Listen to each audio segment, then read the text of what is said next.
Hey there, welcome back to our second episode in How to Fix US Soccer. Now, if you're not familiar with who I am, I'm just a US soccer fan. I like to say I'm a relatively uneducated soccer fan. I have a nice education, but not in soccer. The Europeans that are watching this are going, it's called football, you moron. You know, it's fine. It's fine. Before we hop into today's episode, I want to remind you, subscribe if you're new around here. It's down, that a ways on your screens. That way you get notified when the next video comes out, because I'm going to make this a series where I'm going to start talking about how do we fix US soccer. I'll start reacting to things like Bruce Arena resigning today. I'm not going to get into that. Resigning. His contract was through the end of the World Cup. You didn't make the World Cup. You're done, right? When you go to click subscribe, there's a little bell looking thing next to the subscribe button. Make sure you hit that so you get an actual notification, like in YouTube. It'll say like, hey, Gray Hair Gaming just put up a video. Make sure you do that so you get notified on those things. All right, that's enough about that crap, right? Like, you don't want to hear about that. You want to hear about how we're going to fix US soccer. So I've done some really interesting number crunching that I want to share with you. Now, there's always a saying, at least there has been a saying in CONCACAF, right, where the U.S. plays in that confederation for World Cup qualifying, is you win your home games and you try and get a point on the road. In general, that's a good idea, but it's kind of a risky strategy, right? Because if you happen to not win all of your home games, you drop some points due to draws, or heaven forbid, some losses, or you take some losses on the road, that can completely wreck your plan. So I personally think that's a little conservative to go that route, even though it logically makes sense. You're not playing in front of your home fans, blah, blah, blah, blah, right? The thing that I'm concerned about when I've run these numbers on the U.S. men's national team is it is such a stark contrast between playing at home and playing away.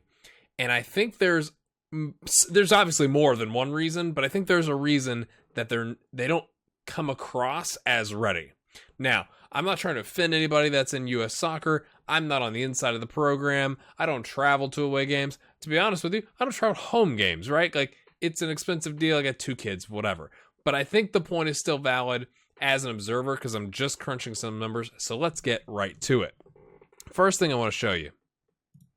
All right, World Cup qualifying home and away results. I've separated them out, and the goal differential for each of those, for the home and the away.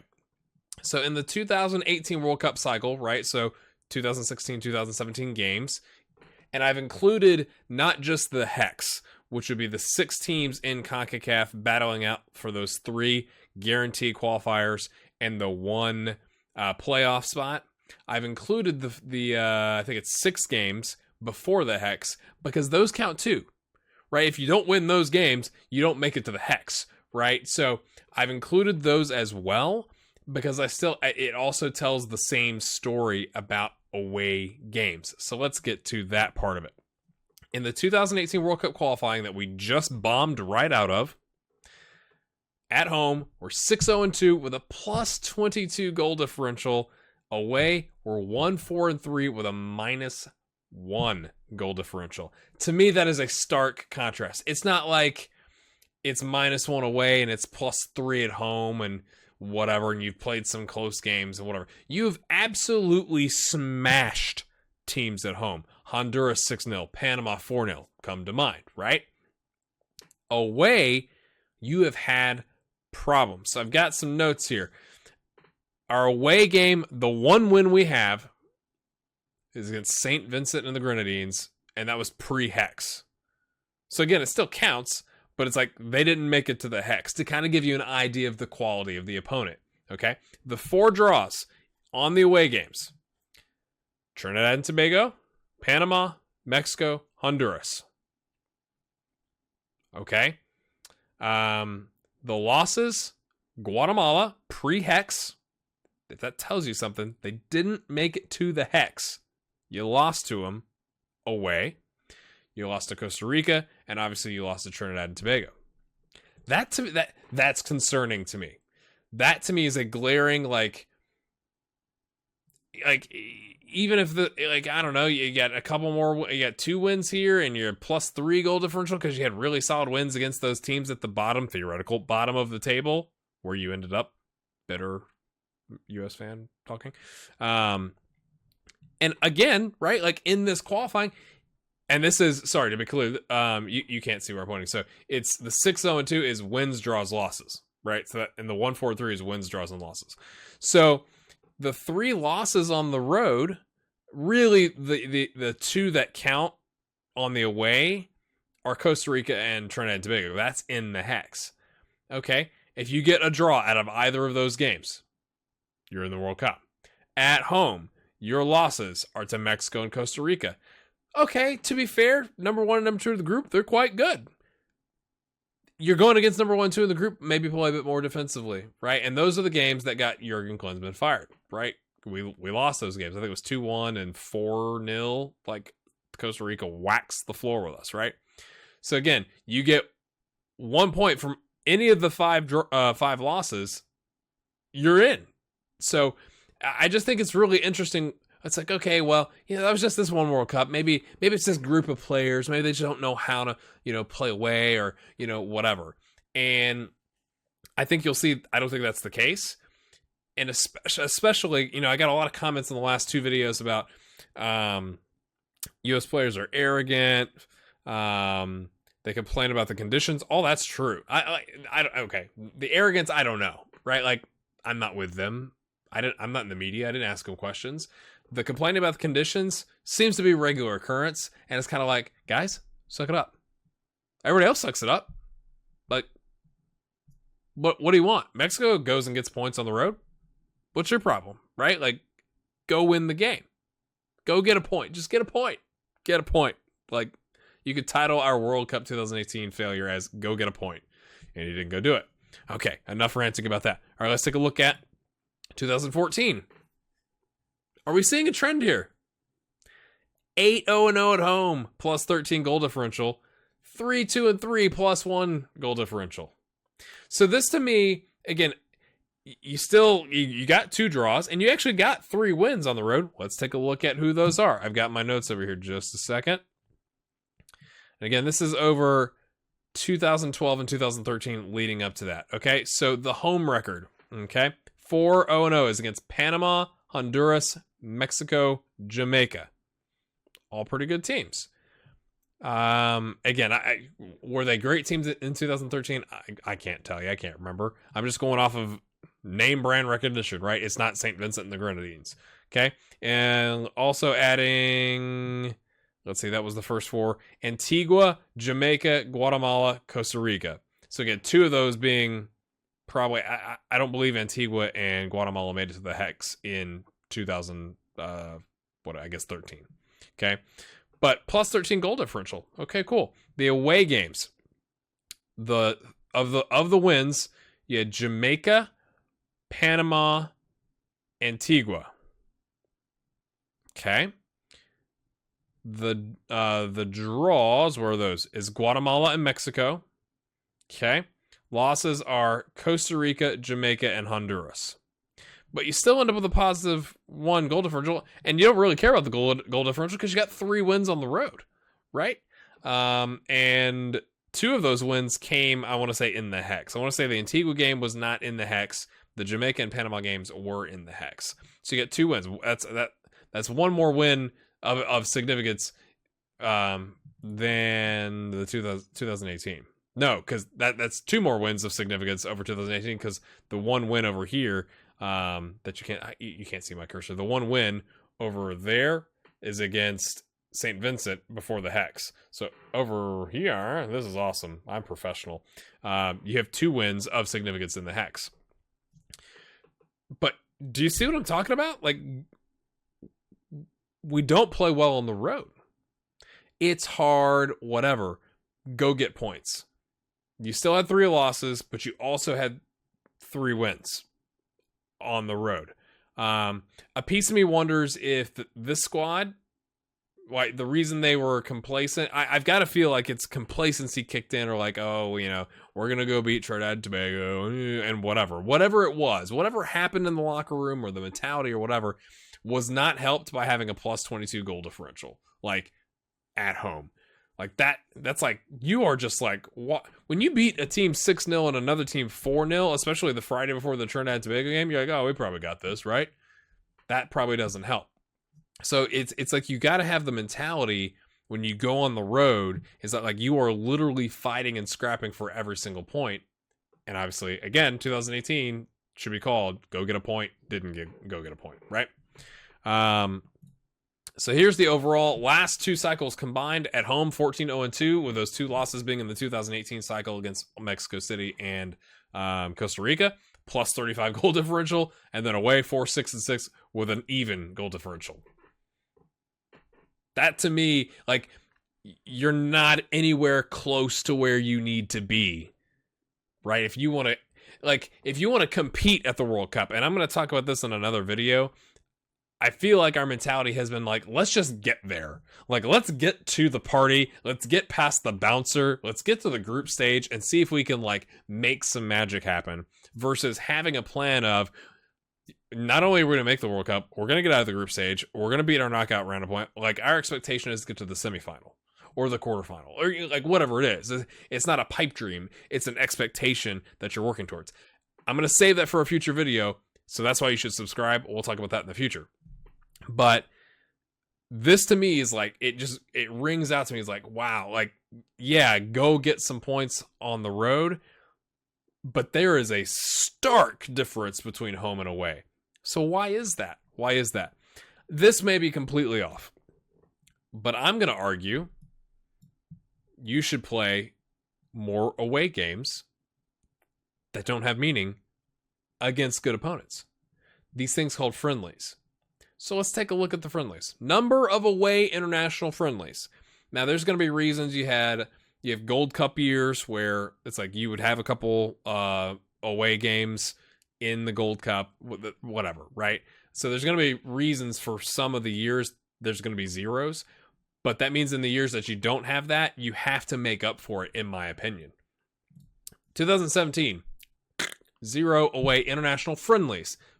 So like, I understand, like, we played, the Gold Cup was in the US and whatever, but you still had 0 friendlies that were international.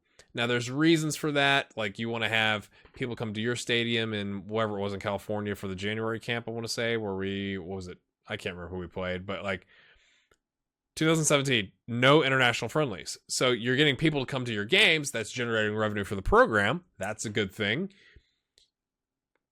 But you're not preparing your team. And that's what I think I have a problem with. Like, if you go back to this and you see, we don't play very well on the road. We smash people at home. Wouldn't you spend more time on the road and getting better at playing on the road? I don't know. I'm a crazy guy. I just think that that's a logical thing to do. All right. 2016, we played 2 against Puerto Rico and Cuba. You know, the juggernauts of football. Why not play better competition? And again, there's going to be reason, whatever. But, like, why not play better competition? Why not play more of them? I'm just saying. Because not only do you want to get used to going on the road, you want to get used to going on the road against a meaningful opponent. Like, if you don't go to Cuba and get a win, and that game was ugly, if you remember. Really? So, like, you can't, it's like in college football, you schedule your, you have, like, your 8 conference games, and then generally, like, 4 cupcake games. It's essentially like you're scheduling cupcake games, and that doesn't make any sense because that's not helping you get better. Now it helps you maybe bring in some young players into the squad and whatever. Throw the young players in the squad on the international stage. Get it televised. You're telling me if you have a friendly against Brazil, Germany, France, Denmark, like somebody that's in the top 30, 35, you're telling me you couldn't get that televised? So you lose out on the ticket revenue, but you're getting some broadcasting revenue, and you're bettering your program. That's what makes sense to me. All right, 2015, again, that's going to be a Gold Cup year, so there's no friendlies there. 2014, fair play to Jurgen. the Czech Republic, the Republic of Ireland, Chile, Denmark, Switzerland, Netherlands, Germany. I'm trying to see. We lost to the Republic of Ireland 4-1. That is a shellacking. Chile 3-2. Chile's that was when like the current Chile team, who I believe also didn't make the World Cup, but like they've played like the same 11 guys for like 8 years. And so go back in time 3 years, that's a pretty good result, I'd say. Now they may have played their youngsters, whatever, but 3-2 against Chile is acceptable, and Denmark 3-2 loss. So you beat Germany on the road. That's crazy. You beat the Netherlands and the Czech Republic, and or drew with them. I think we drew with Switzerland.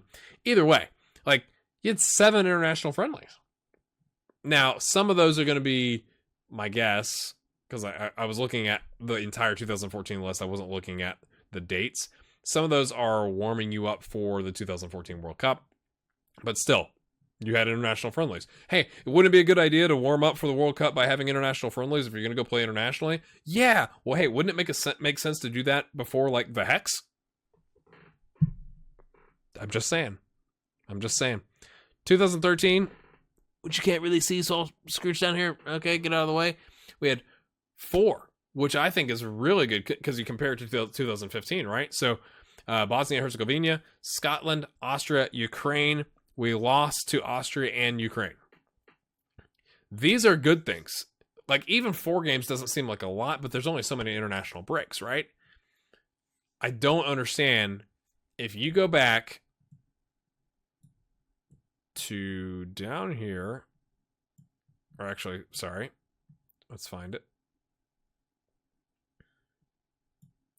You go to these results. You don't play well on the road. That is glaringly obvious. You don't play well on the road, and you don't play enough meaningful road games. If you look at it, you haven't had a meaningful road game since 2014. No offense, Puerto Rico and Cuba. You know, but you're not in the Hex, right? It doesn't make any sense. If I was the coach, if I was the manager, the head coach, whatever title you want to give the person, if I was taking Bruce Arena's spot right now, I'd tell my guys, you dominate at home, you're terrible on the road. So guess what? I want to play against the best. Iron sharpens iron, right? Steel sharpens steel, whatever it is. I'm going to take you guys and we're going to go play some games. We're probably going to lose some of those games, but we're going to play top 30, top 35, top 40 in the world teams in order to prepare ourselves and get accustomed to going to a different place, playing tough opposition, playing scrappy opposition who want to beat us because they're on their home soil. And that is going to prepare us so when we get into the Hex, and that's also going to prepare us when we make it to the World Cup. But you don't, like, it seems too logical to me. So I'm going to end my rant here. I'm going on, it's like 18 minutes. I want to know what your thoughts are about what I've shown you here. Is there any data that I've missed? I also pulled up the Gold Cup stuff. It's all the same. There's 2017, 2018 is the first time since the 2013, 2014 Gold Cup that we had a +5 goal differential away and a +4 at home, but we also won the whole thing, to be fair. And there's only 2 games away and 3 at home. So the Gold Cup, the last couple of years, we've had 2 away games, 3 home games, 2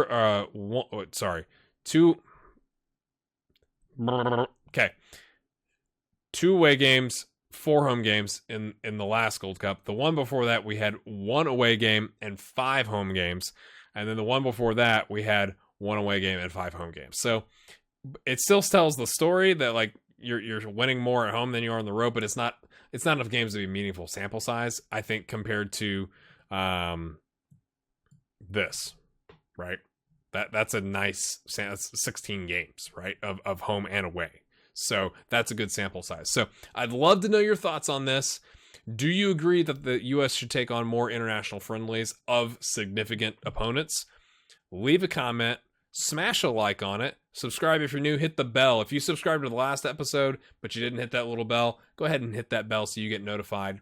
And we'll see you in the next one. We're going to talk about not who I think the next coach should be, but some of the qualities of that coach, and some of the other stuff I talked about earlier in this video. So I'm going to cut it here. We'll see you in the next one. Have a good one.